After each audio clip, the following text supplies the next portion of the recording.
G'day everybody, welcome back to the 50-yard line. This is going to be our second episode. We are looking back at the week that was for week 2 in college football. I think to say it was a blowout week will probably be an understatement, that is for sure. So we've got a few things to go through today. Welcome back to Chris, our resident expert. Welcome to you. Hopefully your week has been fine. Good evening.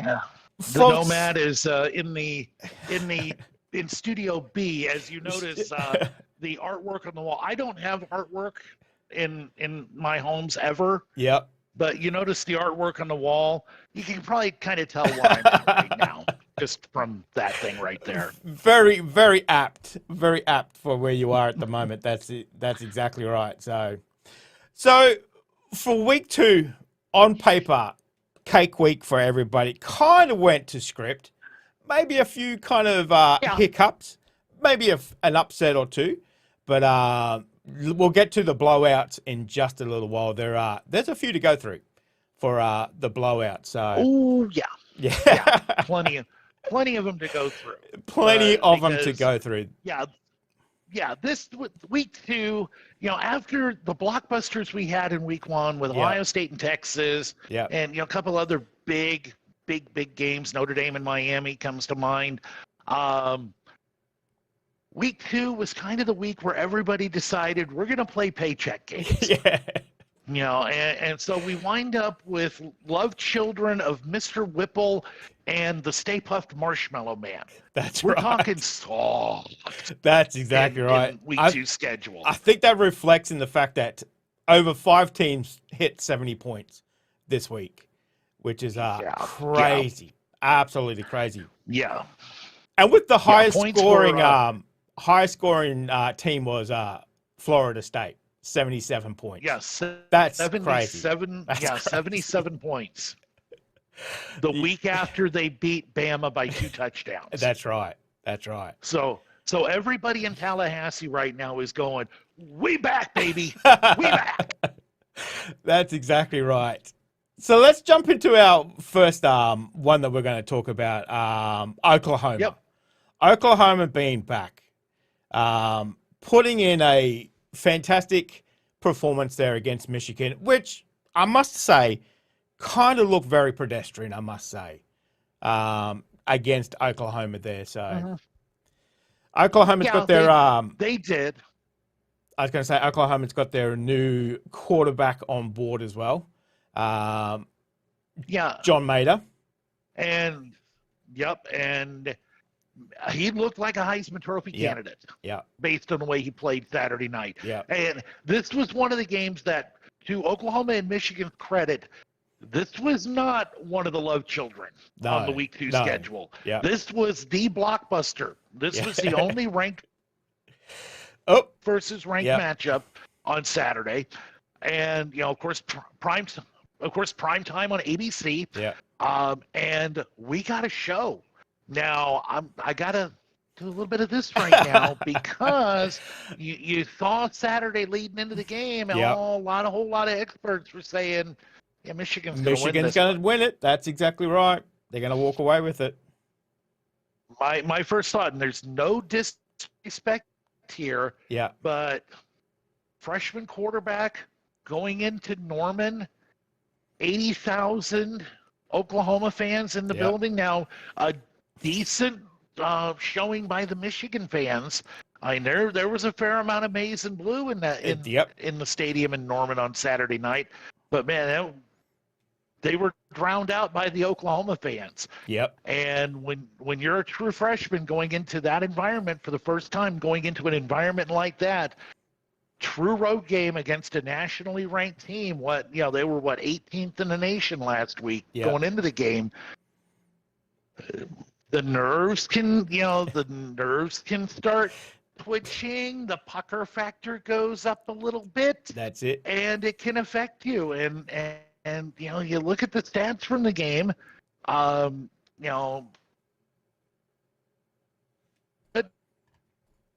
9 of 24 for a $142 throwing the ball. Yeah. Not a great performance. Compare that to Mateer, 270 yards, 21 to 34 passing, a touchdown, and an interception. Yep. That was a statement performance, and for an Oklahoma team that went 6-6 last regular season, did have that signature shutout win over Alabama though at the end of the season last year, but still they were a 500 ball club last year. Yeah. To come out against Michigan, who 2 years ago won the national championship. Now, of course, most of the personnel has moved on from that national championship team, including their head coach.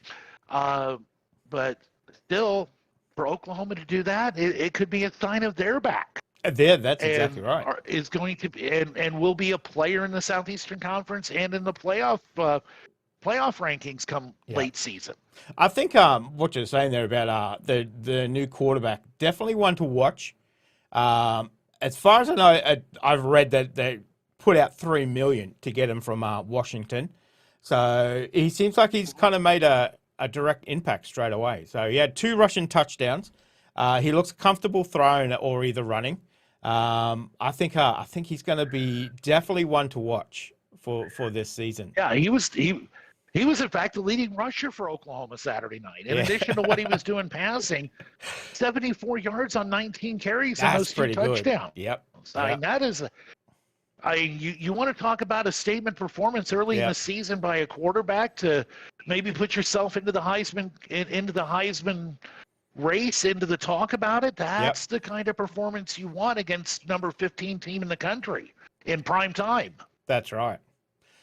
So just looking forward in Oklahoma's schedule here, they've got Texas coming up in October, Tennessee, and then obviously Alabama. So they're Missouri at the end there. So the strength of schedule is pretty good going forward. So it'd be interesting to see how that's going to convert into how many games they're going to take away the win. So if they play like they did, well, how about their game next week? Yeah.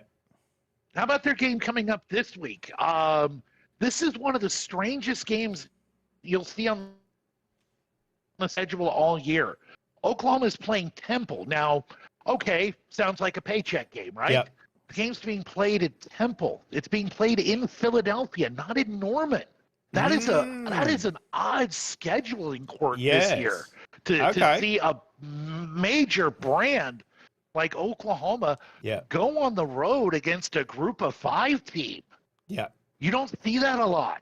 So I think that's going to be fantastic for Temple. To them to take that on the road. It will be. The crowd they're going to get coming in to this game on Saturday. Saturday at the high noon kickoff in Philadelphia. They're going to get a nice crowd out of this. Now, granted, fair amount of it we wearing Oklahoma colors.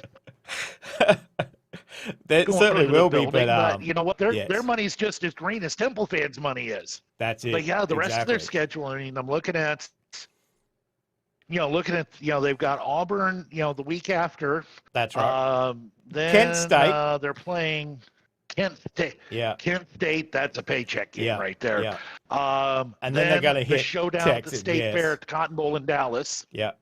Against Texas, South Carolina, Ole Miss, Tennessee. Man, you look at the it's number. Pretty. Look Yeah, at it's the pretty teams tough. On Oklahoma's schedule. Yep. And then you've got Alabama, Missouri, and LSU. That's pretty tough. With the exception of Temple and Kent State, which is a bottom 10 stalwart, everybody else they're playing on their schedule, they're ranked now. They're ranked. That's right. Even if Oklahoma loses a couple of those conference games, they're a player. Yep. They will absolutely be a player come the end of the season in college football playoff. Yes. So they're sitting number 13 in the rankings at the moment. So I think it's going to be interesting to see how they're going to do with the rest of that schedule. That's a pretty tough schedule by anybody's standard, I think. So I think that's going to be. It is. And the only schedule that can compare to it is Florida's, and we'll talk about Florida here in just a second. We'll talk about them in just a moment. Yes. Old Florida. So I think, as I said, Oklahoma, new quarterback, definitely one to watch. Maybe even sneaking into Heisman Trophy era. So who knows? So one to watch. That's for sure. That's for sure. So talking about Florida and the SES, obviously Mississippi State getting up and winning, which is a fantastic to see them. Yep. Well, considering what Mississippi State was last year, what they did Saturday night against Arizona State in Starkville with the cowbells clanging all night long.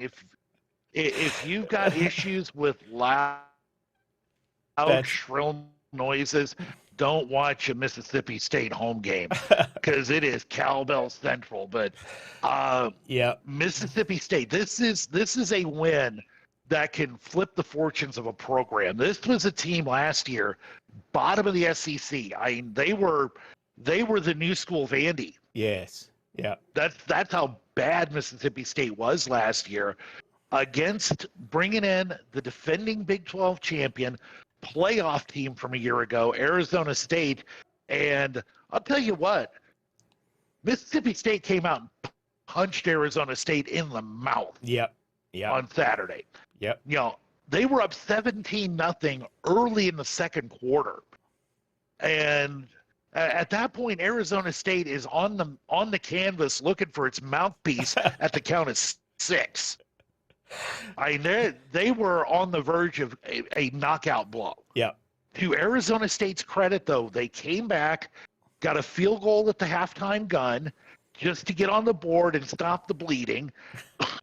Came out, had a third quarter touchdown, fourth quarter touchdown, and then actually took the lead with 1:38 left with a field goal. Gomez hit a chip shot field goal from 18 yards out, made it 20-17. So you figure, okay, Arizona State, top 12 team, defending Big 12 champions. Hey, Mississippi State, you had a hell of a game. Yeah, that's right. You played it. You took the defending Big 12 champs to the brink. So no disgrace whatsoever in losing this game to Arizona State. What does Mississippi State do? Oh, I don't know. Brennan Thompson catching a 58-yard touchdown pass with 30 seconds left. Nice little catch and run to give Mississippi State a 24-20 win. The crowd comes onto the field, the goalposts come down, and it's absolute bedlam in Starkville, Mississippi, Saturday night. As it should be. And the administration happily cutting that check. That's right. To the SEC. That's a big win, as you said. On paper, Mississippi State should have went down easily to Arizona. So good win for that. As I said, I almost went to script this week in college football, but there was a few upsets for sure. So let's stay in the Southeastern Conference, shall we? Yes, let's talk about Florida playing for the win and then losing it right Florida at the end. Would prefer we didn't. Florida absolutely positively would not want us talking about this game, but we do have to talk about it. Yes. Man, it is dark days in Gainesville, Florida right now. Yes. It really is dark. Yep. And this was a paycheck. This was a paycheck game. I think definitely was. USF definitely got was. half a mil. Yep. They got half a mil. Oof. But I do love these games when the paycheck goes out to the school to bring in the school, and the school goes home not only with the cash but the dub. That's it. That's it. I love that. Coming Absolutely into the swamp. Love that. And South Florida. Yep. Going into the swamp. Two ranked teams in the last 2 weeks South Florida has taken out. So great start. Great start to the season. Week 1, that Boise mind-blowing win over Boise State. In a game where Boise State flat out did not show up. Nah. And South Florida boat raced them. And then to make the trip up I-75, I think it's about I want to say about 100 miles up from Okay. Tampa to Gainesville, Florida. I mean, they're neighbors. Yep. They're on the west coast of Florida, on the Gulf Coast of Florida. USF goes up, wins at 18-16 in a fantastic game. Florida led this thing for a while. It was 9-6 at halftime. Yep. Florida basically led through the first half. Yes. And then touchdown late third quarter. USF takes the lead. They get a safety. A couple of minutes later, they're up 15-9. Florida answers back, touchdown early in the fourth, though. Eugene Wilson, 4-yard touchdown catch, made it 16-15. And then at the gun, Nico Grammatica. And American football fans, you know the Grammatica name. That is Martin Grammatica's kid, the longtime kicker for the Tampa Bay Buccaneers. And I believe the nephew of a kicker who embarrassingly injured himself in a game. Bill Grammatica was the kicker for the Arizona Cardinals probably, 20 years ago. Had to go on injured reserve when he celebrated a first quarter field goal by jumping around and blowing out his knee. Oh. Ouch. One of the most embarrassing injuries in football history. The video of it is epic. I'll have to look that up. Go find it somewhere. I'll have to go look that up. Go find it. Go do a search for it. I'm sure it's here on YouTube somewhere. Yep. And I will say in advance, you're welcome. That's right.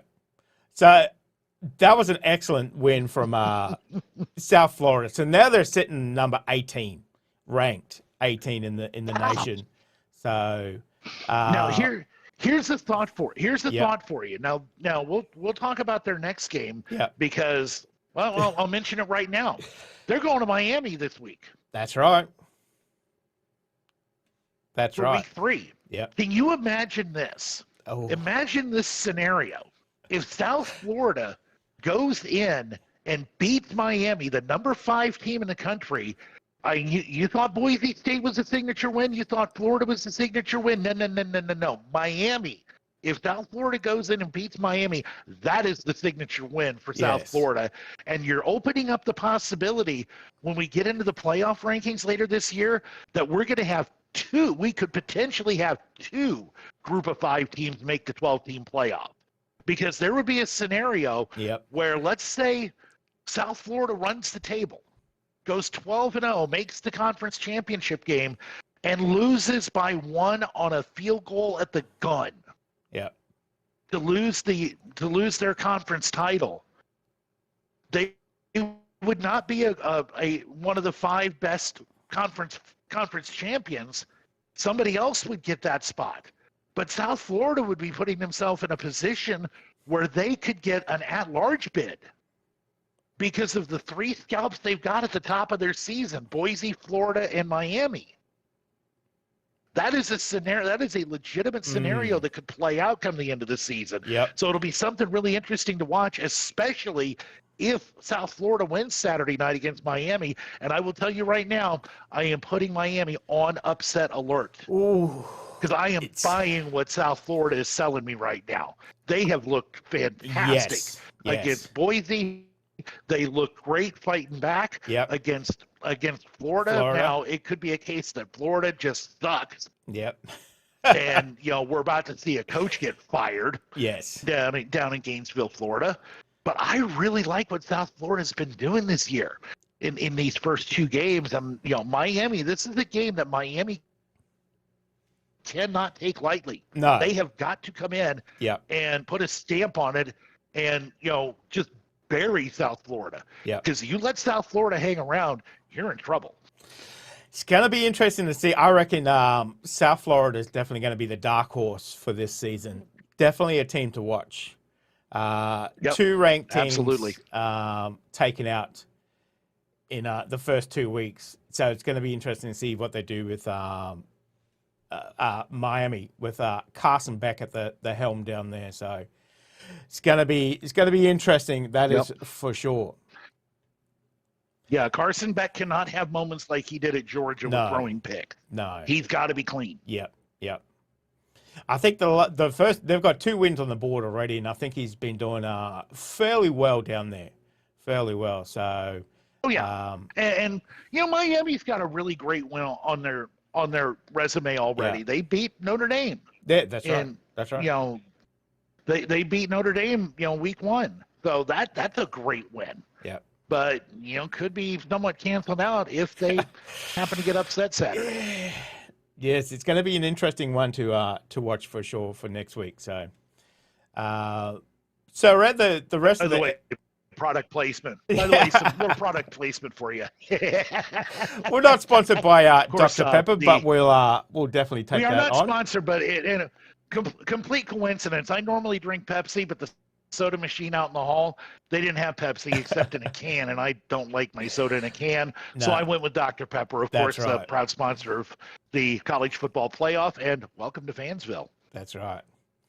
So, and by the way, if Dr. Pepper, if you're watching this, call me. call me. We'll work something out. That's right. Yeah, we'll work something out. That's right. So around the rest of the before we get into these the border war that was on Saturday. That was our main game we watched on YouTube Live. Before we get to that, how do you feel about the rest of the SEC? I think everything pretty much went to script. Yeah, it pretty well went according to form. I mean, looking at the top 25, let's talk about the blowouts because we do need to talk about these. Yes, because we had some massive scores. That's right. Yeah, right at the top of the top 25, Ohio State 70-0 over Grambling. Now about the only highlight from that game was the fact the Grambling band was there. Yeah, that was pretty much. There was not much. Of course, not much. Of course, the Grambling band, I mean, that's worth the price of admission alone, let's be honest. But, not the – you didn't learn much from Ohio State other than the fact they've got a whole lot of talent and Grambling doesn't. Yes. Their new quarterback, saying seems pretty impressive so far. So.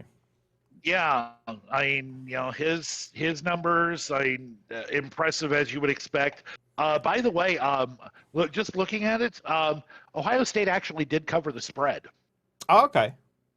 The spread was 55.5. It opened at 55.5. Wound up closing at 51.5. So, if you took Ohio State and laid half 100 points, congratulations, and go to the window to collect your winnings. But Sayin was great numbers, 18 of 19. Yeah, they're pretty impressive numbers, that's for sure. Touchdowns, 18 of 19, and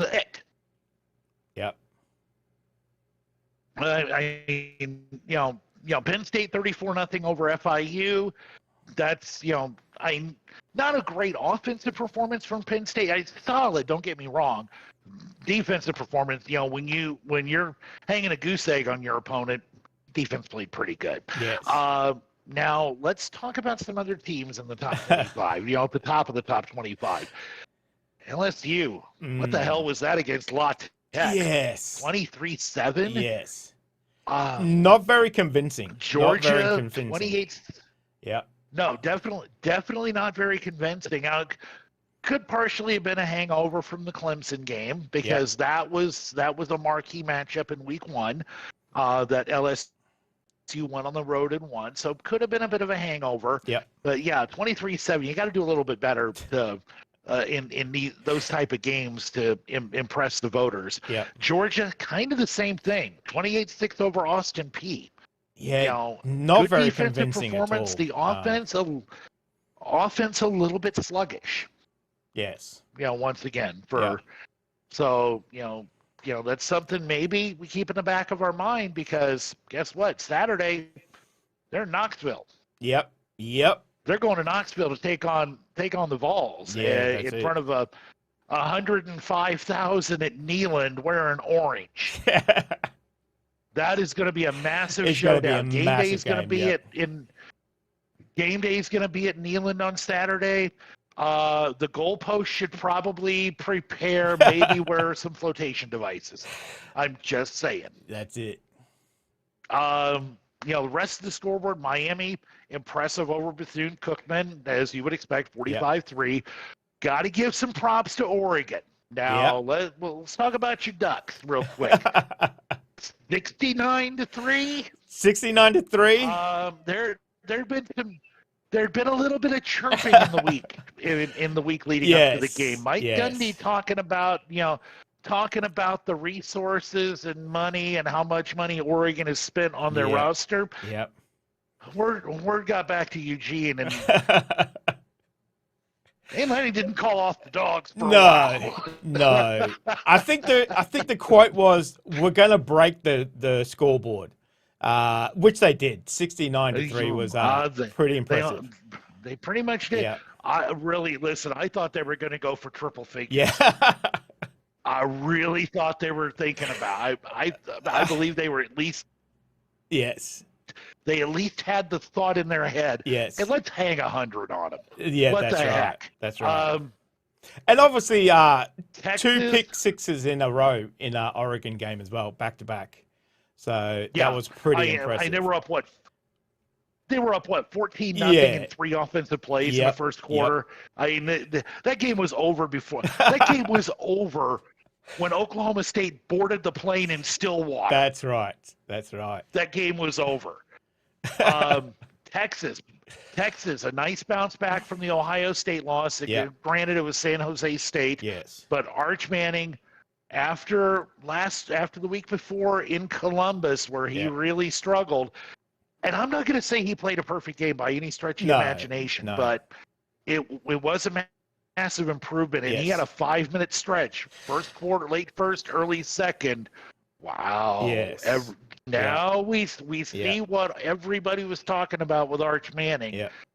That's the type of performance we were expecting. We were waiting to see from Arch Manning, and he gave it. He was not perfect by any stretch of imagination. Early, especially first drive or two, he was missing passes. He was short. He was long. He was tall.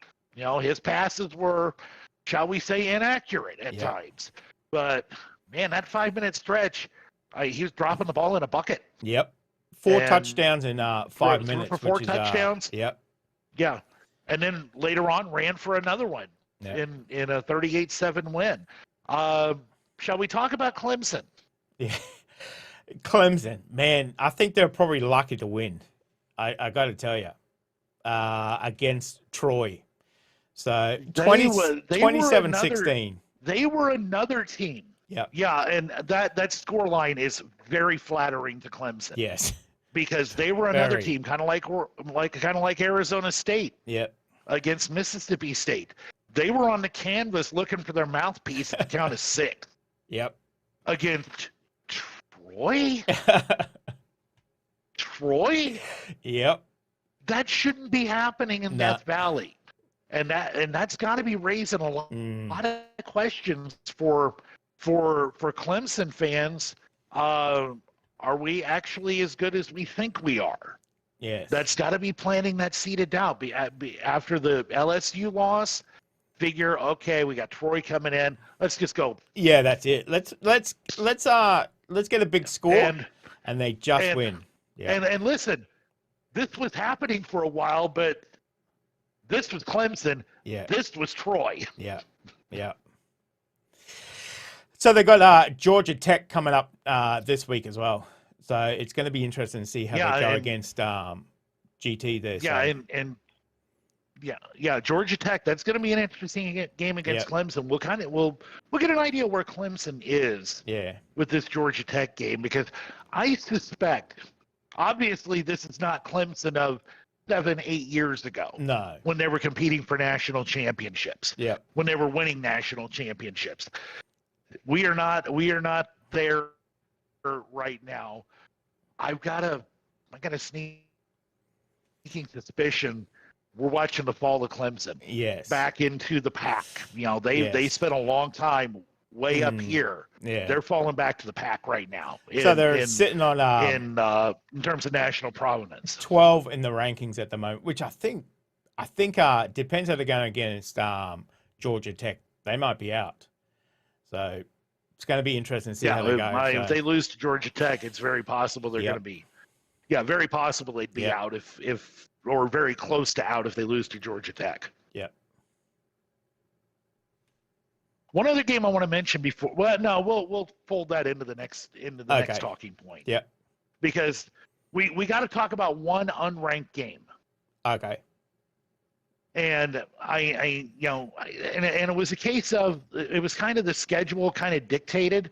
Yeah, we could have done Michigan and Oklahoma on YouTube on Saturday night.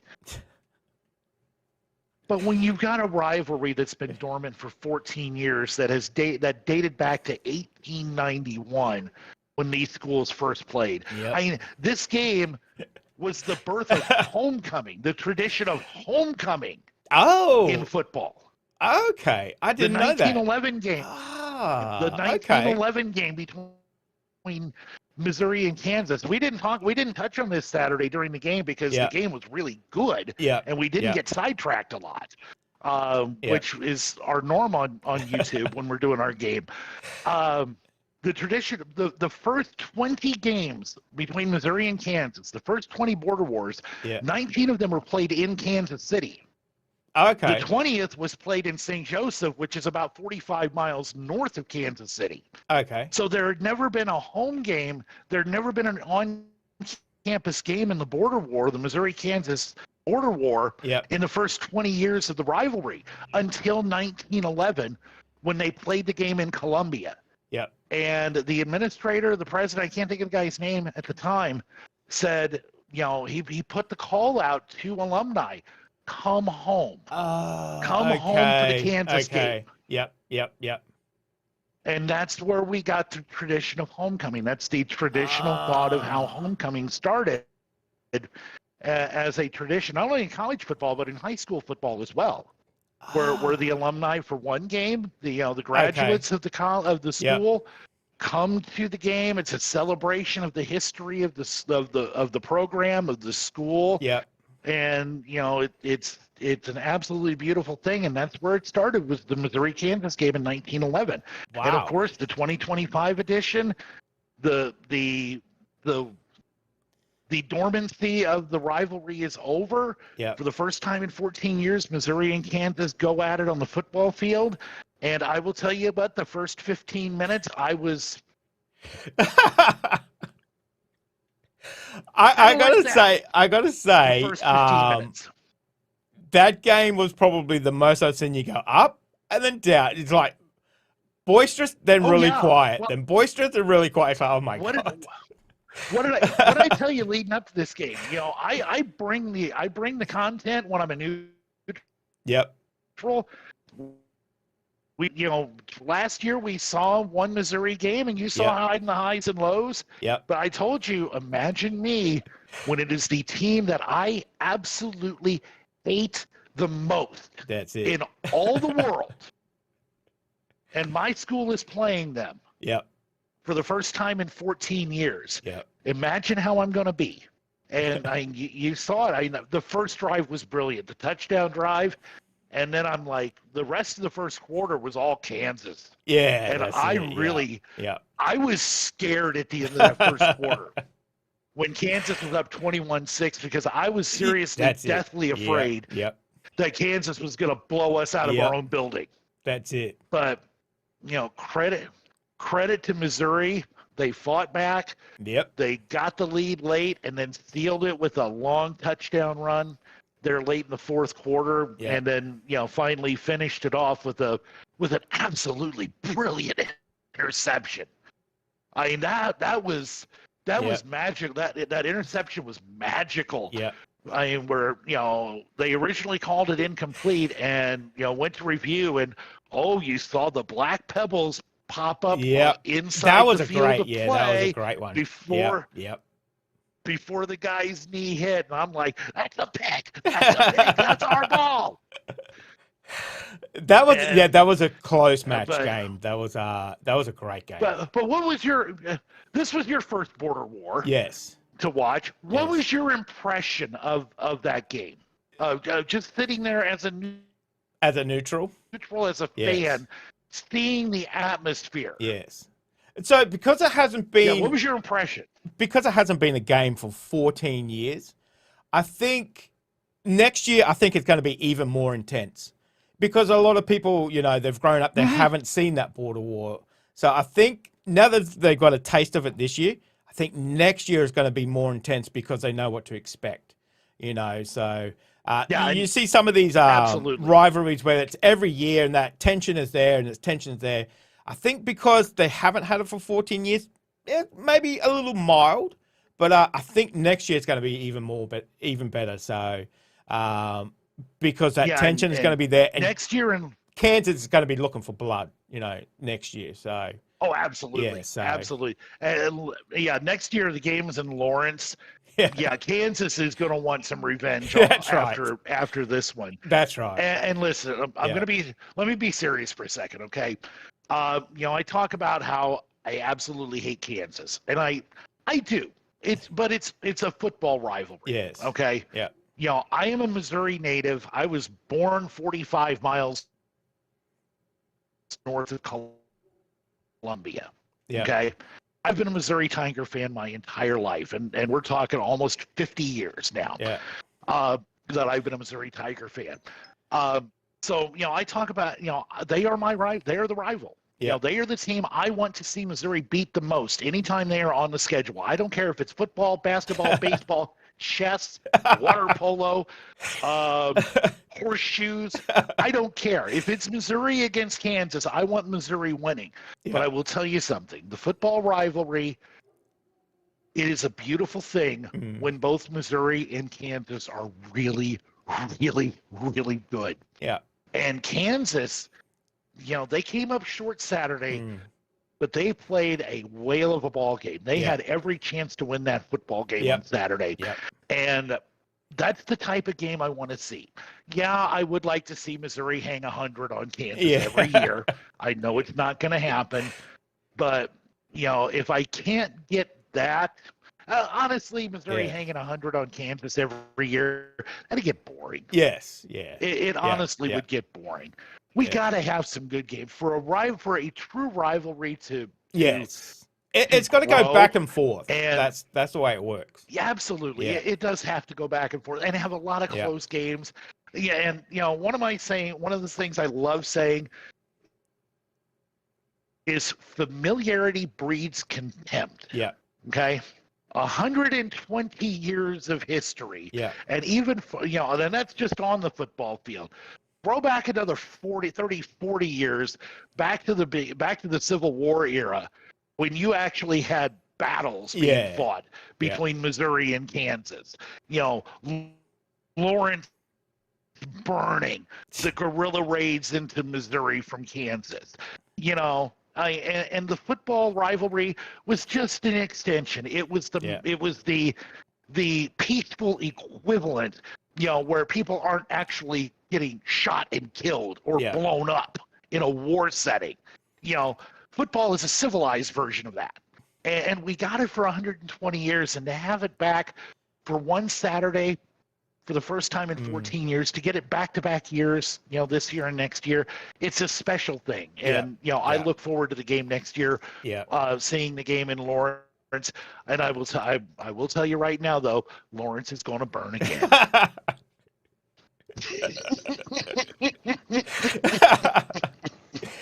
So that win is I revert to type. So Missouri snuck into the rankings 25. They're standing at the moment. So so that should be appease you for the moment. Real quick. Real quick before we get into the rest of the the preview of this week coming up and the new top 25 poll. Yeah. Got to give a mention to a couple of other games, 3 other games real quick. Okay. Got to mention the Cy-Hawk game. Oh, yes. The Iowa State game. Yeah. That is that's another very special rivalry for the people up north, the state that I just spent way too much time going through the last couple of days, but that's a whole other story for a whole other day. That's a special game in the state of Iowa. Yeah. The two major universities of Iowa play every year. They're not in the same conference. Iowa State's in the Big 12. Iowa's in the Big 10. Yeah. I don't know if they've ever actually been conference rivals. Okay. They've ever actually been in the same conference. Yeah. But they play every year. It is a special game in the state of Iowa every year when it happens. And this year, wind up with a really good one. And Iowa State wins at home against Iowa for the first time since 2011. Yes. I mean, this has been a series where, kind of the road team had dominated. Iowa had won 7 in a row in Ames. Yeah. And, Iowa State gets a 16-13 win in a game that, honestly was played to Iowa's liking, to the Hawkeyes liking. They're a team that they're not going to put a lot of points on the board. Yeah. And they want to get into that defensive slugfest, and Iowa State was willing to comply with that. They were perfectly willing to trade blows with Iowa, and they wind up coming out with a 16-13 win. And another rivalry that had been dormant for almost a decade, Baylor and SMU, that wound up being a barn burner. Yeah. SMU was up 2 touchdowns with 5 minutes to go. Baylor comes back, wins in 2 overtimes in Dallas. Yeah. A very impressive win for Baylor, over SMU. And that could be a game that could springboard them. And also, I'm going to mention real quick, because we haven't said this name at all today. Alabama, 73-0. Yes. I mean, against Louisiana Monroe. That was the only outcome that could have happened for Alabama. They had to win big. That was the only. Yes. Yeah. That was the only acceptable outcome for anybody in the state of Alabama. I mean, we had people talking about winning Powerball Saturday night, the $1.8 billion Powerball jackpot, and people talking about, well, I'm going to use $70 million of that to fund the Kalen DeBoer buyout. That's right. That's right. But I've got to mention this stat real quick, because there was history made in that game. Yeah. Ty Simpson, the Alabama quarterback, 17 of 17. Ooh. Perfect. Yep. 226 yards, 3 touchdowns. That is the most completions in SEC history without an incompletion. 17. Wow.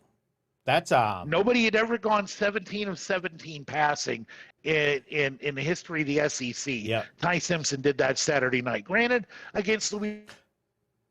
It is against Louisiana. But you know what? A record's a record. Yeah. Well, that's exactly right.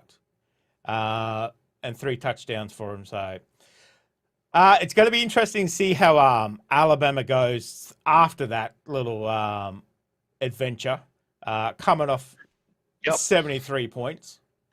So it's going to be interesting to see how they up for the rest of it. Definitely a better performance than they put up against Florida State. Now let's see how, when they get into the SEC schedule, what's the real Alabama? Yes. Yeah. I mean, it's going to be interesting, because obviously the first 2 games they should have won easy. Florida State should have been a walkover. So, yeah, I think you're right about once they actually get into, this conference games, how it's going to really affect them. So, they've got Wisconsin on Saturday. Yeah. So, on paper, that should be a win for Alabama too. So, that could be a very tricky game. But we kind of thought the same thing about that game last year up in Madison. Yes. And it really wasn't. No, that's right. And then they really hit it with Georgia on the 28th of September. So that's going to be a telling. I think that's definitely going to be a telling game. So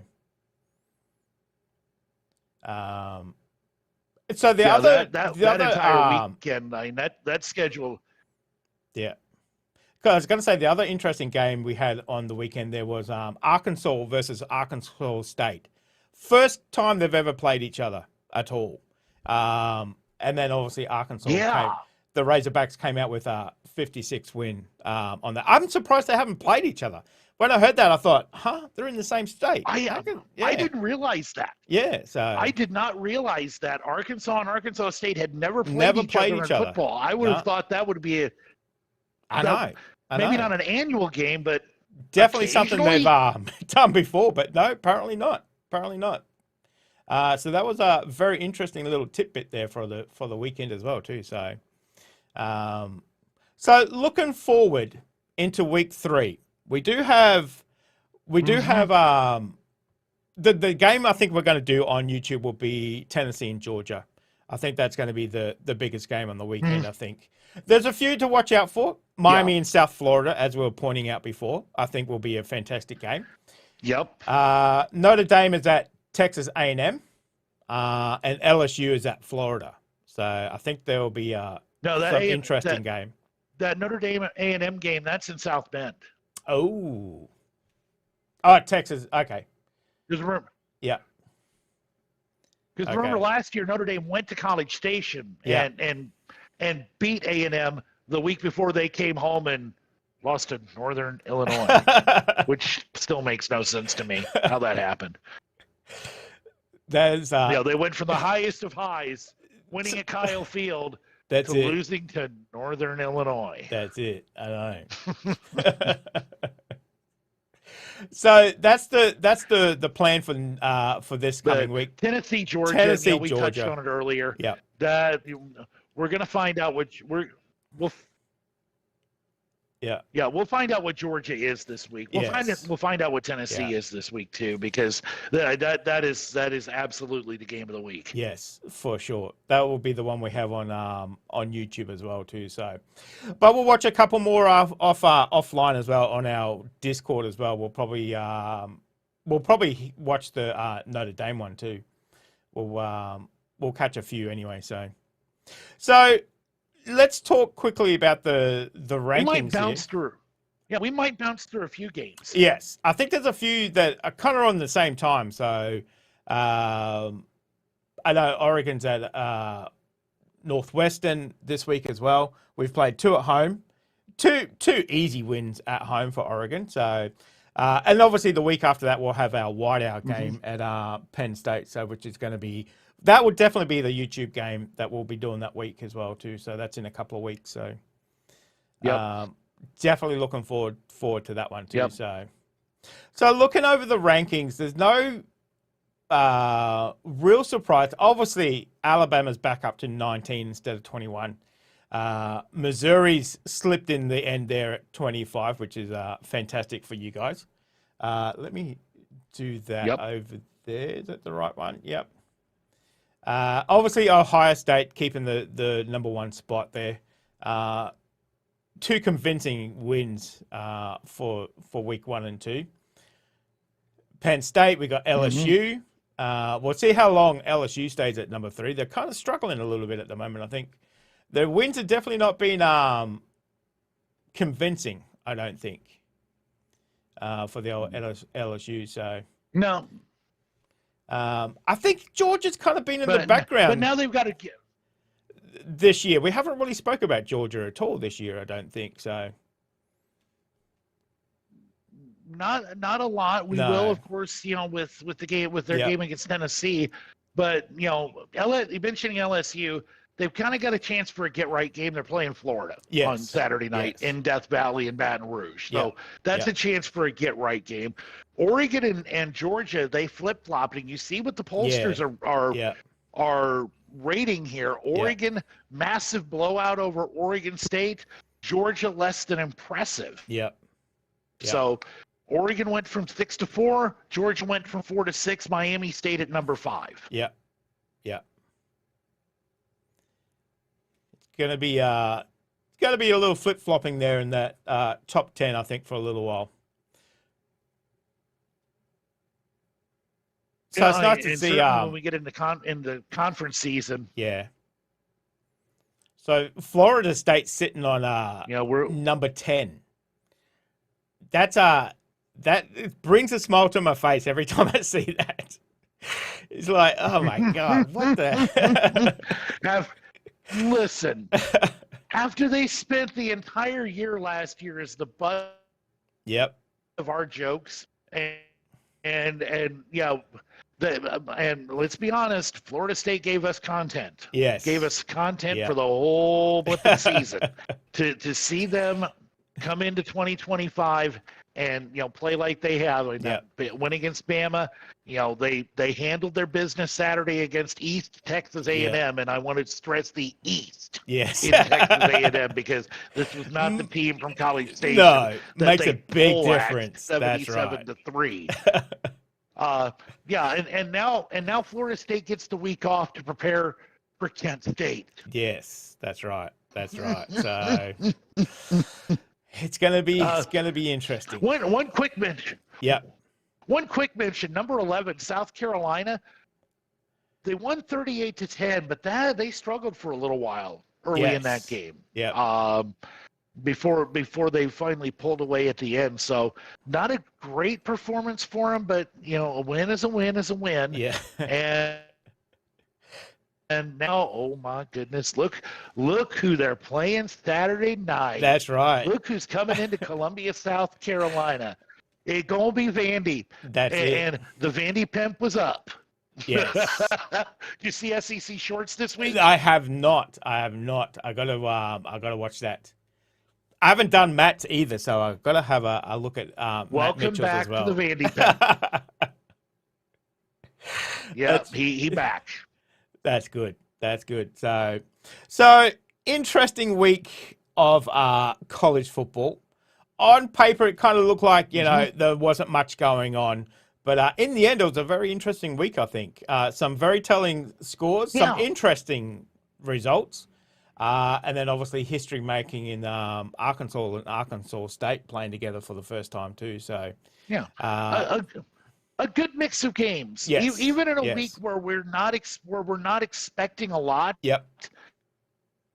Just based on how the two teams in every game look on paper. Yeah. We wound up with some really interesting ball games, even in kind of an off week. And now we get to this week's schedule. We've hit on some of these games. Kind of looking through here, see what maybe catches my eye. Beyond the usual. Oh, the Georgia Tennessee game. Georgia Tennessee game. That's a 2:30 Central kickoff. Yes. On Saturday. So I'm a little surprised that wasn't that's not the primetime game Saturday night. I guess because Alabama's playing, but I guess Georgia and Tennessee I thought would have been the primetime, but no. Yeah, they've ABC's doing Florida and LSU in prime time. Maybe they didn't want to put Georgia and Tennessee head to head with the Notre Dame A&M game because that's prime time on NBC. Yes, Saturday night. So maybe that was ABC's thinking there to split to get that game out of the prime time slot, have it in the traditional A game slot for the SEC, 3:30 Eastern.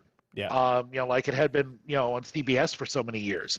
But it's another week where you don't have a whole lot happening. You got a couple of more really good matchups. The Notre Dame A&M game, obviously, Tennessee, Georgia. Yeah. But it's a whole lot of on paper mismatches. But sometimes those mismatch weeks wind up being the craziest ones of the season. You never know what's going to happen. You never know. And I am absolutely here for it. Yep. Yeah, just looking through some of those games, there's definitely a few that we will probably flick through on the weekend on our Discord. Mm-hmm. So, as I said, Tennessee, Georgia will be the live game, kicking off at 5:30 my time, which is it the 3:30 Eastern time? Is that 3:30? That's 2:30. That's 3:30 Eastern something time. like that. Yep. But we'll be here for it too. So, looking forward to that one as well. And again, when we're flipping through games, the evening, the primetime slate, if the game we're watching on Discord isn't all that great, we will happily flip around to whatever looks really good. We did it at a fair amount last year. And again, that is a reason to sign up for Patreon. The $10 a month level, that gets you access to the bar. That's right. Come on in with me, with Lyle, with Josh, with Blair, with whoever is part of Patreon, with Darth, who has joined us the first couple of weeks. Yeah. Come on into the bar, bring you the beverage of your choice. That's it. And we'll talk some football. That's it. We'll be like, we'll be like blokes at the bar watching the game on the big screen, eating wings. Come on in. That's the reason to sign up for the Patreon. That's exactly right. That's where we have the fun. So, but YouTube will be live from 5:30 my time, so look out for that notification. If you want to check out the Patreon, all the information is down in the description as well too. So, So Chris, thank you very much again for another great week here on 50 Yard Line. A lot of stuff to go through, some interesting score lines. We'll be here again next week. Apologies for the Wi-Fi. The Wi-Fi is a little sketchy in this hotel. Right. So we got through. We got